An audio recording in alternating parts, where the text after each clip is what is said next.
Oke, Assalamualaikum warahmatullahi wabarakatuh. Perkenalkan, nama saya Andika Octavian dengan 3 digit terakhir 045. Di sini saya akan membahas bagaimana penggunaan isi EDA sebagai desain PCB. Nah, sebelum kita mengenal isi EDA itu, kita harus tahu apa itu PCB dan kegunaannya dalam sistem elektronik. Jadi, PCB atau disebut juga printed circuit board adalah papan rangkaian yang tercetak yang digunakan sebagai media untuk menghubungkan dan menopang komponen-komponen elektronik dalam suatu sistem. PCB terbuat dari bahan isolator seperti fiberglass yang dilapisi jalur konduktor, biasanya itu tembaga, yang dicetak sesuai desain rangkaian sehingga arus listrik dapat mengalir dan menghubungkan komponen seperti resistor, kapasitor, transistor, dan IC secara rapi dan efisien. Nah, dalam sistem elektronik, PCB berfungsi untuk menyusun rangkaian agar lebih terorganisir, mengurangi kesalahan pemasangan kabel, meningkatkan keandalan, serta mempermudah perawatan dan produksi massal. Nah, PCB digunakan hampir di semua perangkat elektronik modern, seperti komputer, televisi, ponsel, dan peralatan industri, karena mampu membuat rangkaian menjadi lebih ringkas, stabil, dan tahan lama dibandingkan dengan perakitan kabel manual. Nah, dalam bidang robotik, PCB ini berperan sebagai pusat penghubung dan pengendali seluruh sistem elektronik robot. PCB digunakan untuk memasang dan menghubungkan mikrokontroler, sensor, aktuator, motor driver, modul komunikasi, serta satu daya dalam satu rangkaian yang terintegrasi dan rapi. Nah, dengan adanya PCB, sistem robot menjadi lebih stabil, ringkas, dan tahap terhadap getaran atau gangguan listrik dibandingkan dengan rangkaian kabel biasa. Nah, pada robot, PCB itu berfungsi untuk mengatur aliran daya ke motor, membaca data dari sensor, seperti sensor jarak, cahaya, atau suhu, serta memproses perintah melalui mikrokontroler untuk menghasilkan gerakan atau respon tertentu. Selain itu, penggunaan PCB juga mempermudah proses perakitan, perawatan, dan pengembangan robot, terutama dalam produksi skala besar maupun proyek penelitian, karena desainnya dapat disesuaikan dengan kebutuhan sistem robot yang dibuat. Nah, selanjutnya tuh perbedaan single layer, double layer, dan multi layer pada PCB. Single layer PCB adalah papan rangkaian yang hanya memiliki satu lapisan tembaga pada satu sisi saja. Semua jalur rangkaian berada di satu permukaan, sedangkan sisi lainnya biasanya hanya sebagai penumpang komponen. Jenis ini paling sederhana dan biaya produksinya paling murah. Biasanya digunakan pada rangkaian elektronik sederhana seperti kalkulator, mainan elektronik, atau perangkat rumah tangga sederhana. Namun karena hanya memiliki satu jalur lapisan, desainnya terbatas dan kurang cocok untuk rangkaian yang kompleks. Kemudian ada double layer PCB yang memiliki dua lapisan tembaga, yaitu di sisi atas dan sisi bawah papan. Kedua lapisan ini dihubungkan menggunakan lubang kecil berlapis tembaga yang disebut via. Dengan dua lapisan, jalur rangkaian bisa lebih fleksibel dan kompleks dibandingkan single layer. Jenis ini sering digunakan pada perangkat elektronik menengah seperti sistem kontrol, power supply, dan beberapa modul robotik. Biayanya lebih mahal dari single layer, tapi performa dan fleksibilitasnya desainnya lebih baik. Selain itu juga, yang terakhir ada multi layer PCB yang terdiri dari lebih dari dua lapisan tembaga, misalkan 4, 6, 8 atau lapisan lebih, yang disusun berlapis-lapis di dalam satu papan. Lapisan dalam biasanya digunakan untuk jalur sinyal, ground, dan power agar performa lebih stabil dan gangguan atau noise berkurang. Multi-layer PCB digunakan pada perangkat elektronik kompleks seperti komputer, smartphone, sistem industri, dan robot canggih. Nah, kelebihannya adalah mampu menampung rangkaian yang sangat padat dengan performa tinggi, namun biaya produksi dan proses pembuatannya itu jauh lebih rumit. Kemudian ada material FR4, yaitu kalau merupakan material yang paling umum yang digunakan sebagai bahan dasar PCB. Nah, FR4 itu merupakan singkatan dari Flame Retardant 4, yaitu bahan berbasis serat kaca atau fiberglass yang diperkuat dengan resin epoksi dan memiliki sifat tahan api. Material ini berfungsi sebagai substrat atau lapisan isolator yang menopang jalur tembaga pada PCB sekaligus mengisolasi arus listrik agar tidak terjadi hubungan pendek antar jalur. FR4 memiliki beberapa karakteristik utama yaitu kuat secara mekanis, tahan panas, tidak mudah terbakar, serta memiliki sifat isolasi listrik yang baik.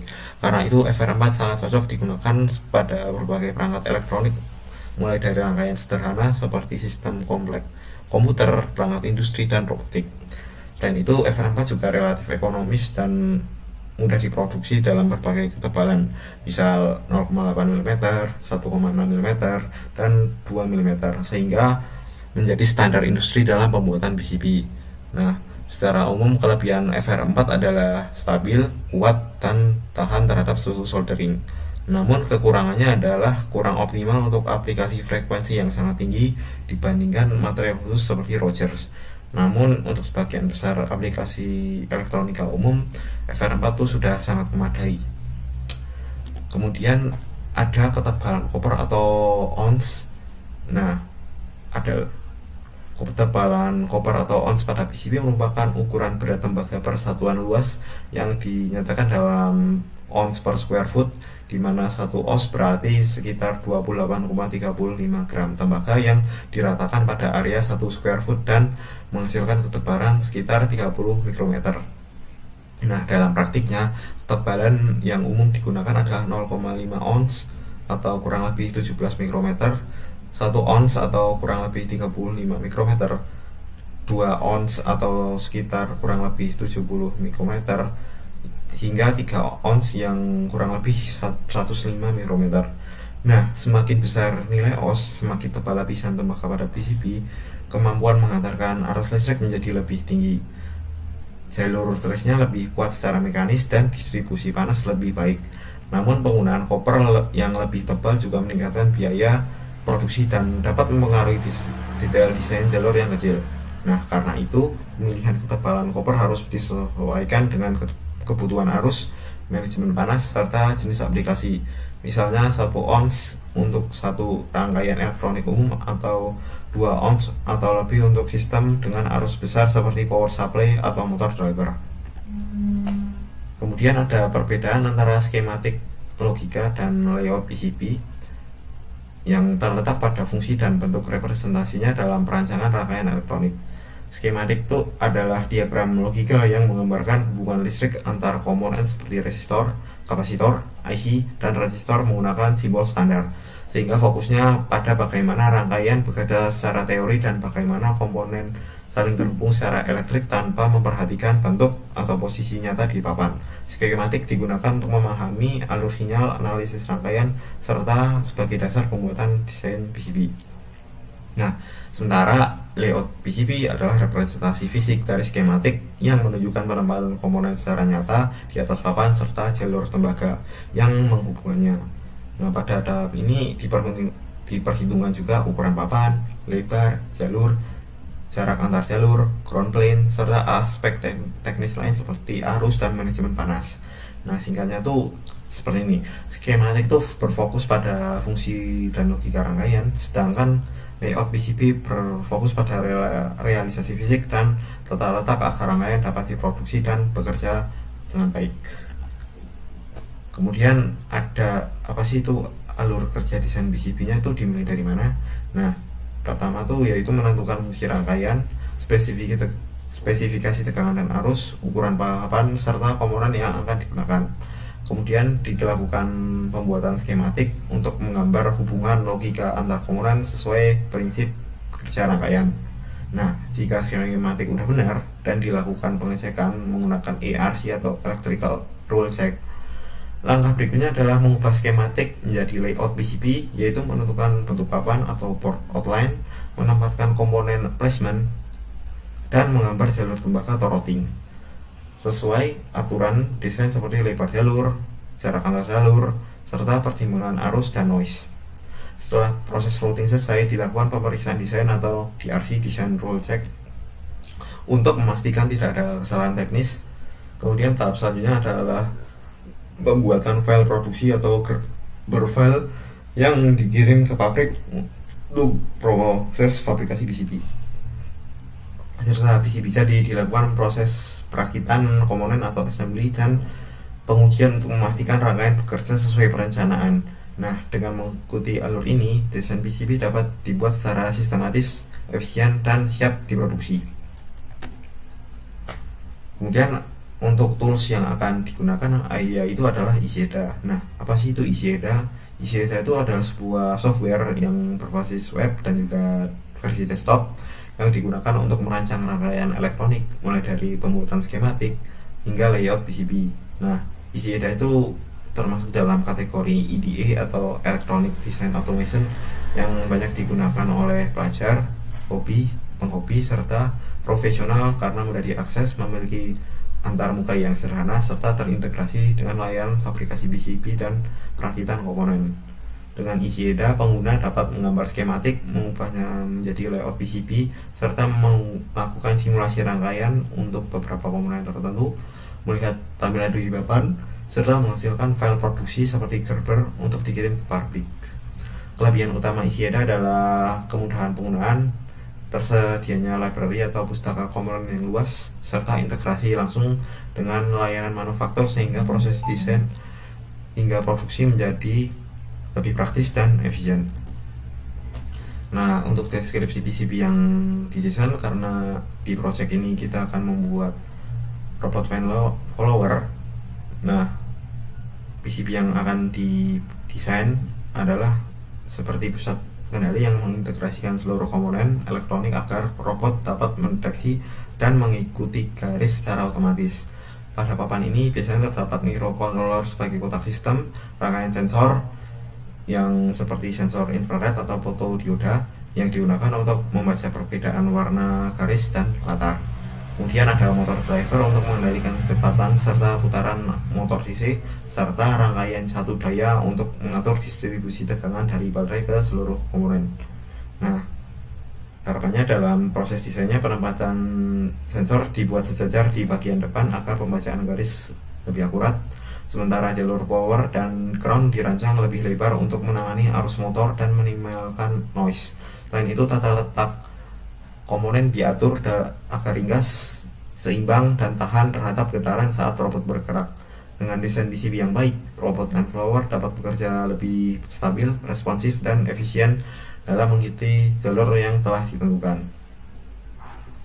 Oke, mungkin selanjutnya kita langsung saja ke tutorial untuk software ICEDA-nya.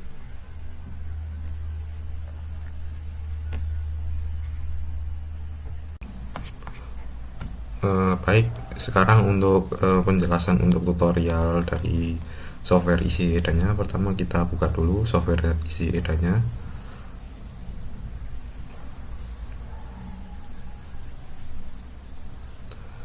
Nah, di sini sudah ada tampilan ini ya, homepage-nya. Ada nih project, open project, nah library dan lain-lain. Karena kita ingin membuat new project, nanti silahkan diklik di new project. Terus di projectnya ini dikasih nama sesuai dengan project yang kita mau. Nah, karena saya sudah membuat projectnya, maka tampilan nantinya akan menjadi seperti ini kalau sudah kita save. Nah,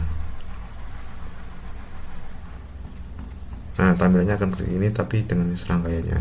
Nah, untuk cara bagaimana mencari komponennya, tinggal klik di sini atau di common library, cari komponen yang pengen dipakai. Misal saya mau cari kapasitor.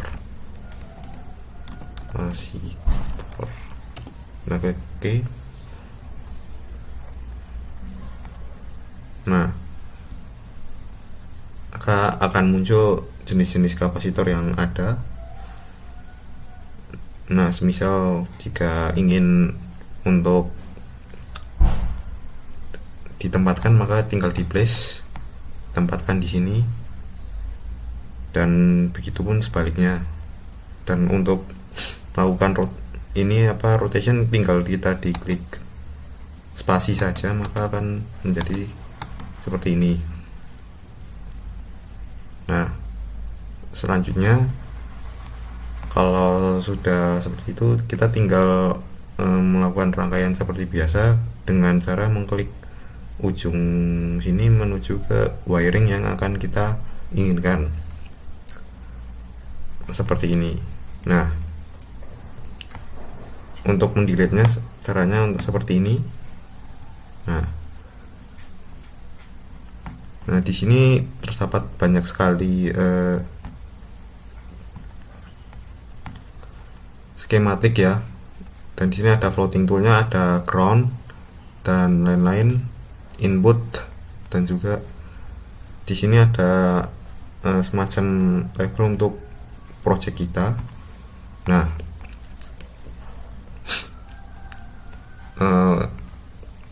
gimana sih untuk cara mengecek apakah desain rangkaian kita sudah betul atau tidak? Maka kita klik ke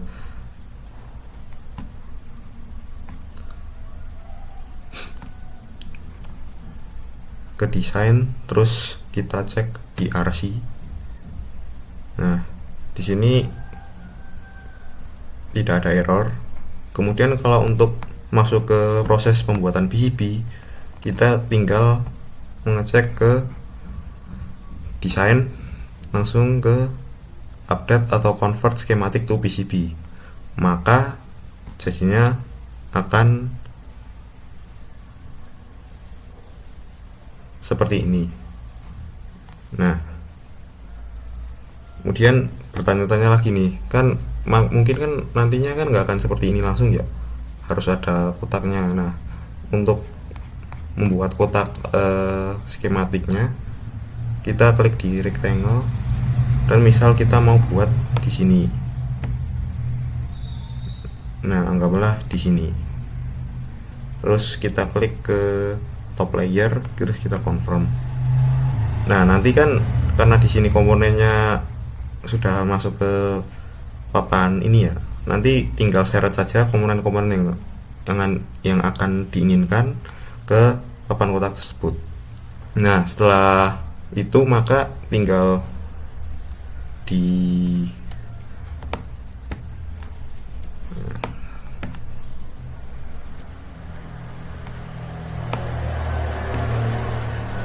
kemudian sini tinggal disusun saja. Nah, untuk menyusunnya sendiri layarnya kita menggunakan layer bottom ya. Nah, setelah itu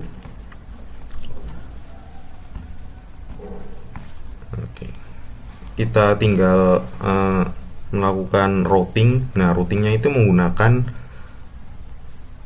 single routing ini. Terus ya, misal saya mau pindah ini. Oh, sebentar. Kita klik ke property. Nah, di sini untuk lebar jalurnya mau kita atur mau gimana, misal 0,8 mm. Nah, terus kita tinggal melakukan setting seperti ini. Ini permisalan koneksinya seperti ini. Nah, kemudian setelah selesai, kita cek dulu di RC-nya, karena kalau kita tidak cek maka ini nggak bisa jalan gitu. Jadi untuk sebagai double check. Nah, di sini errornya 0, berarti PCB-nya udah oke nih untuk kita print gitu. Nah, kemudian selanjutnya ke bagian 2D-nya. Nah, di sini di bagian 2D-nya di bagian atas, top side. Nah, untuk bottom side kita klik ke bottom side. Nah, di sini sudah nampak jalur PCB-nya.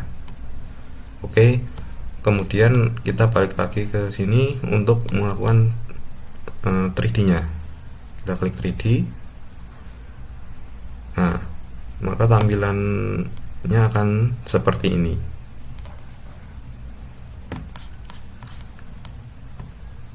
Nah, untuk cara mengambil BOM-nya, kita klik export, terus klik ke bill of materials BOM, kita klik export BOM. Nah, di sini statistiknya kita klik ke JLC stock, JLPG stock, dan JLC price-nya. Terus kita klik ke export BOM. Nah, maka di sini akan muncul BOM-nya, bill of materialnya dalam bentuk Excel, dan kita klik save.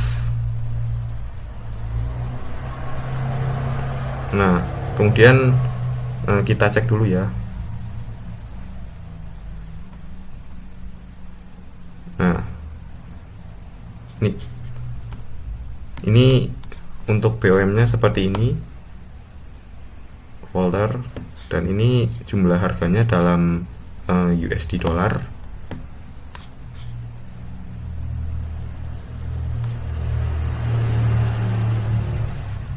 Nah, mungkin sekian saja untuk penjelasan tutorial cara untuk menggunakan PCB menggunakan IC Sekian, terima kasih. Assalamualaikum warahmatullahi wabarakatuh.